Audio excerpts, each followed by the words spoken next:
So नमस्ते नमस्कार आणि good morning सर्वांना. सो गाईज मी प्रतीक अत्रा मजून एकदा आपल्या नवीन ब्लॉग मध्ये सर्वांचं स्वागत करतो. सो आज आपण जाणार आहोत आपल्या काही नवीन मित्रांसोबत हिडन प्लेस बघायला. सो आपण पोहोचलो आता ताडगाव मध्ये. बाहेरचा व्ह्यू पाहू शकता तुम्ही, अशा प्रकारे सुंदरचा व्ह्यू आहे. सो आम्ही तर थोडा वेळ थांबून नाश्ता वगैरे करून घेतलं, कारण की सकाळपासून काही खाल्लं नव्हतं इथून. मग ताडगाव समोर थोड्या दूर गेल्यानंतर आपल्याला राईड घ्यावं लागेल बेजूर जाण्यासाठी. मग पाहू शकता अशा प्रकारचे मदत नाले भेटले, कारण की रस्तेच नव्हते समोर.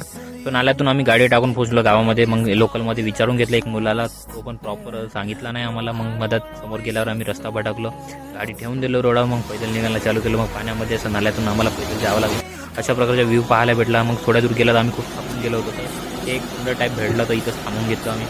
थांबल्यावर अशा प्रकारचे आम्ही चिवडा वगैरे सोबत घेतलं होतं, पॅकेट वगैरे अशा प्रकारे आम्ही टाकून घेतलं पेपरामध्ये. पद्धतशीर खाऊन घेतलं सर्व गोष्टी. मग थोड्यावर तिथं बसून मग आम्ही निघालो भामरागडसाठी. मग भामरागडचा संघ बघून मग निघालो आपल्या घराकडे, कारण की जे बघायला ते तर बघायला भेटला नाही. तो अशा प्रकारचे नवीन नवीन ब्लॉग तुम्हाला कंटिन्यू बघायला भेटेल. तो माझ्यासोबत जोडून